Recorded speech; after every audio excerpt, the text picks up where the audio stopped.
안녕하십니까. 오늘은 11강입니다. 장제의 기철학에 대해서 말씀드리겠습니다. 장제가 젊었을 때 범중엄을 만나서 병서에 대해서 말합니다. 이때 범중엄이 중령을 주었습니다. 이를 계기로 도를 구할 것을 결심하고 유가경전의 학문으로 돌아오게 됩니다. 장제는 1020년에서 1077년을 살았던 북송 중기의 철학자입니다. 그의 자는 자후이며 아들 자자에다가 두터울 후자 자후이며 섬서성 봉상부 미현의 행거진 출신입니다. 이에 사람들이 그를 행거 선생이라 불렀습니다. 그는 간중에서 강학을 하였으므로 그의 학파를 간학이라 불렀습니다. 주도니의 학파를 염학이라고 하고 이정의 학파를 낙학이라 하고 주의 학파를 민학이라 한 것과 구분하여 그의 학파를 간학이라고 불렀습니다. 그의 대표적인 저서로는 정몽이 있습니다. 장제의 철학은 기에서 출발합니다. 기에는 두 가지 운동 형태가 있는데 그것이 바로 모임과 흩어짐입니다. 모일 치 흩어질 산 해서 치산이라고 합니다. 기에 모이고 흩어짐에 의해 만물이 끊임없이 생성하고 소멸합니다. 기가 모이면은 만물이 생성하게 되고 기가 흩어지면은 만물이 소멸하게 됩니다. 사람의 삶과 죽음도 기의 모임과 흩어짐으로 설명을 합니다. 기가 모여서 사람이 태어나고 기가 흩어지면 죽습니다. 이처럼 우주 안의 모든 존재는 결국 기의 모임과 흩어짐의 과정을 통해 생성과 소멸을 반복합니다. 나아가 장제는 이러한 기의 바탕이 되는 우주의 근원을 태허라고 부릅니다.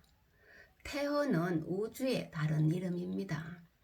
태허는 기로 가득 차 있습니다.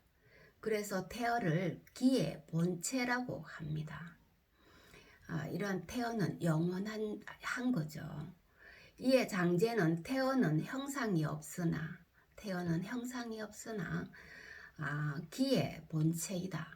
이렇게 말합니다. 그리고 모이고 흩어지는 것이 변화하는 사물들의 일시적인 형상이다. 라고 말합니다. 사물들이 모이고 흩어지는 것은 일시적인 모습이라는 거죠. 일시적인 형상이라. 일시적인 모습이라는 것입니다. 이것을 장제는 객형이라고 말합니다. 태어는 기가 아직 구체적인 사물을 형성하지 않는 바탕이 되는 본래적인 상태 또는 모습입니다. 이것은 완전히 텅 빈 상태를 말하기 때문에 굳이 비유하자면 기로 가득 찬 우주 전체의 공간과도 같다고 표현할 수 있습니다. 우주 전체가 기로 가득 찬 우주 전체, 이것을 이제 태어라는 거죠. 개별적인 만물은 태호 속에 기가 모여서 만들어진 것입니다. 태호 속에는 기로 가득 차 있는데 이 기가 모여서 만물이 된다는 거죠. 구체 사물이 형성된다는 것입니다.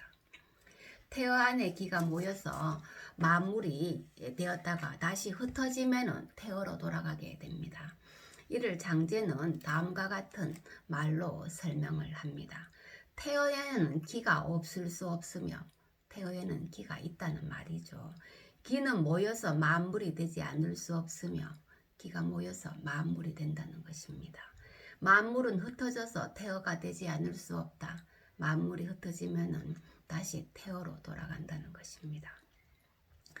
태호, 기, 만물의 관계가 성립되는 거죠.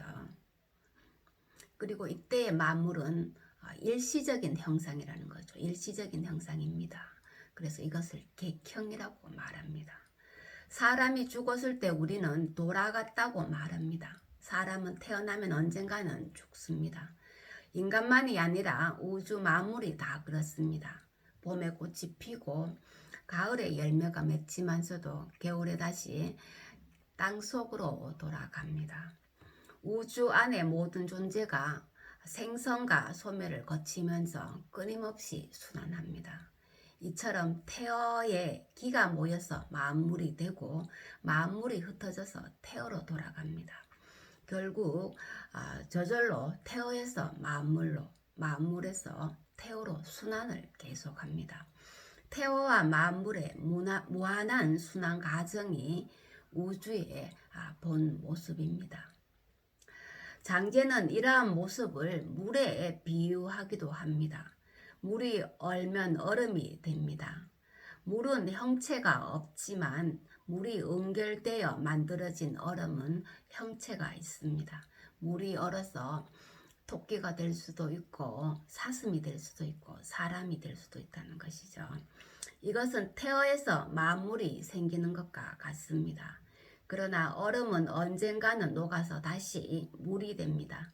이것은 만물이 흩어져서 태어로 돌아가는 것과 같습니다.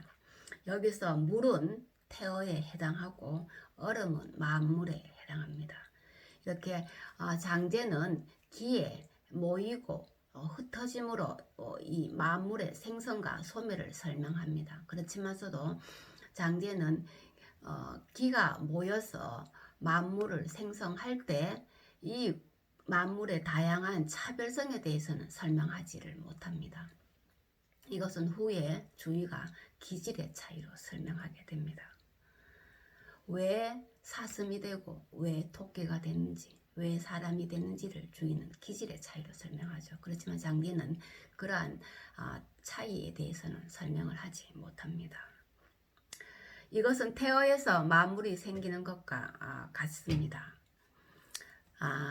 그런데 이처럼 텅 빈 것에서 만물이 생겨난다면 무에서 유가 생긴다는 노자의 관점과는 어떻게 다를까?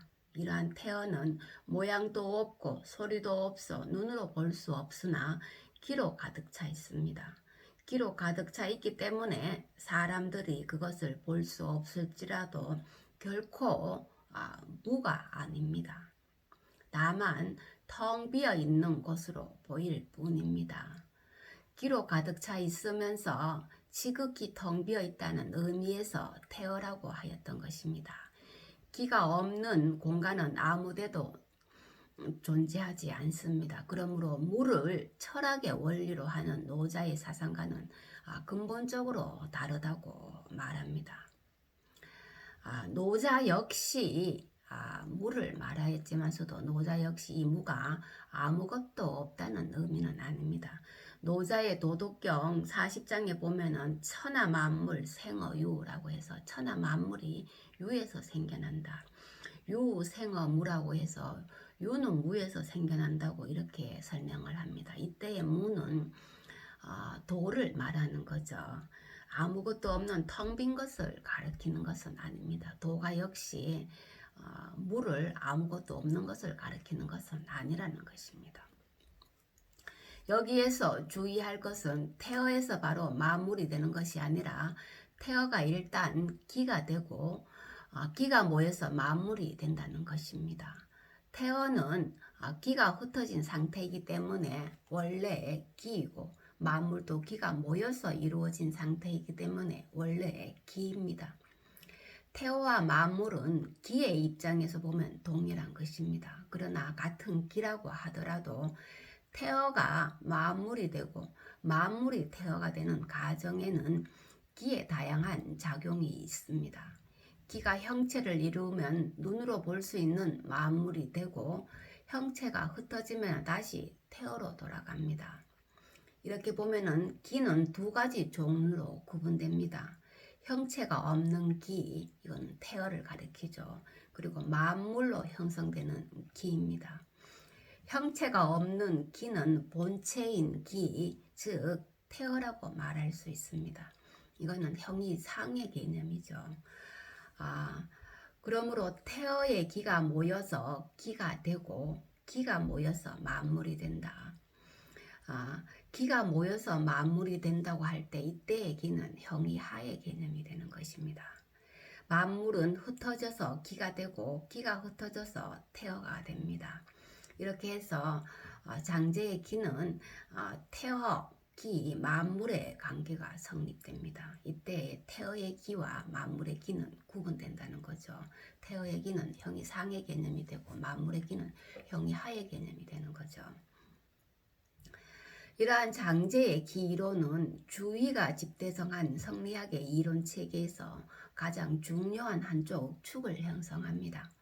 주의는 장제에 있어 만물의 본원에 해당하는 기를 물질적인 개념으로 간주하고, 장제는 기를 태어라고 해서 만물의 본원으로 간주했죠. 근데 주의는 이것을 물질적인 기로 간주합니다. 형이하의 개념으로 간주합니다. 그 자리에 이정의 리 개념을 앉힙니다. 태어의 자리에 리를 그 자리에 둔다는 거죠. 결국 주의는 장제의 기 이론과 이정의 리 이론을 결합하여 성리학의 핵심 이론인 이 이론을 완성시키는 데 이릅니다. 오늘은 여기까지 하겠습니다. 감사합니다.